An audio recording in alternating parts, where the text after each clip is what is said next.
Deobandi जुम्बीज season 26। यह सिर्फ बरेलवियों की किताबों में नहीं कि गौस पाक ने खीर की प्लेट पर 11वीं न देने की वजह से सारी बारात डुबो दी, फिर 12 साल बाद दोबारा जिंदा करके निकाल ली, बल्कि इससे बड़ी बड़ी देवबंदी छोड़ते रहे हैं।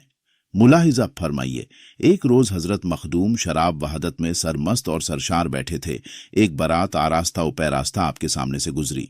इत्तिफाकन आपकी नजर जलाल जो पड़ी सब जलकर वही ढेर हो गए। थोड़ी देर के बाद आपको शराब का नशा उतरा तो लोगों ने इस हाल से इत्तिला दी। आपने उस खाक पर जमाल की नजर की और तमाम लोग जिंदा होकर चले गए।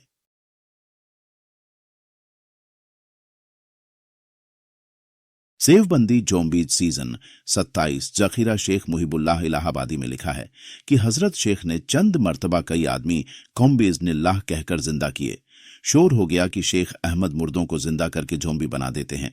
आप वहां से रूपोश, जो दंड आदि से बचने के लिए छिपा या भाग गया होकर भक्कर में आए और उस झोंबी बनाने वाले काम से तौबा की। झोंबी बनाना तो इन देवबंदियों के सूफियों के लिए मामूली बात है। हर बाबे के बाएं हाथ का खेल है झोंबी बनाना।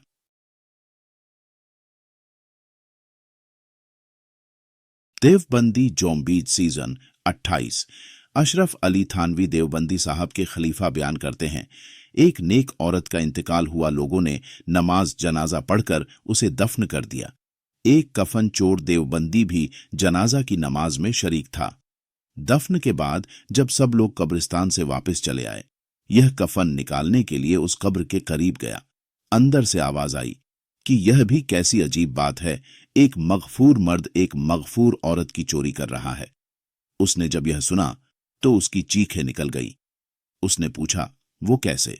अंदर से जवाब मिला, अल्लाह ताला ने मुझे बख्श दिया और ये फरमाया कि जितने तुम्हारे जनाजे में शरीक हुए मैंने सबकी मगफिरत कर दी, और तुमने भी मेरे जनाजे की नमाज पढ़ी है, इसलिए तुम्हारी भी मगफिरत हो गई।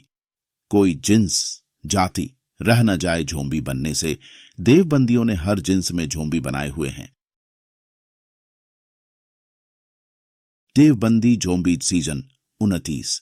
जब शेख मोहम्मद ने अपने मजार से निकलकर लोगों को बैत किया, देवबंदी मौलवी अलाउद्दीन कासमी लिखता है, अल्लामा याफी कहते हैं कि मुझे बाज सिखात दोस्तों से मालूम हुआ कि शेख मोहम्मद और अब्बू मुगीस अपने जमाने में मुमताज और अहले ईमान में बड़े कामिल आरिफ थे। उनकी वफात के बाद बाज फुकरा मतलब लोगों ने उनसे बैत की नीयत से आए। चुनांचे शेख मोहम्मद ने अपने मजार से निकलकर उनको बैत से सरफराज किया जो उनसे बैत होने आए थे। देवबंदी मौलवी की वारदात देखिए, कैसे यह देवबंदियों को गुमराही के रास्ते पर डालते हैं। फकीर बैत की नीयत से आए, कब्र वाला झोंबी जान गया और उनकी नीयत भी जान गया।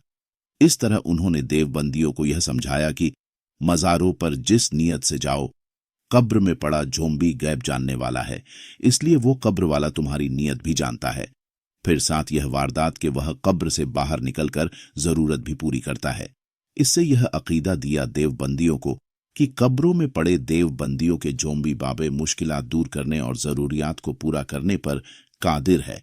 यह है देवबंदी कब्र परस्तों का दीन। सेवबंदी जोम्बीज सीजन 30। अशरफ अली थानवी देवबंदी साहब फरमाते हैं, शाह वलीउल्लाह जब बत्न मादर माँ के पेट में थे कि उनके वालिद माजीद शाह अब्दुर रहीम साहब एक दिन ख्वाजा कुतुबुद्दीन बख्तियार काकी के मजार पर हाजिर हुए और मुराकिब हुए, और इदारक बहुत तेज था। मजार वाले जोम्बी ने फरमाया, तुम्हारी जौजा पत्नी हामिला है और उसके पेट में कुतुब उल अख्ताब सूफी का सर्वोच्च पद है, उसका नाम कुतुबुद्दीन अहमद रखना। इकरार तस्लीम फरमाया और आकर भूल गए। एक रोज शाह साहब की जौजा नमाज में थी। जब उन्होंने दुआ मांगी तो उनके हाथों में 2 छोटे छोटे हाथ नमूदार हो गए। वह डर गई और घबराकर शाह साहब से फरमाया कि यह क्या बात है। फरमाया, डरो मत, तुम्हारे पेट में वलीउल्लाह है।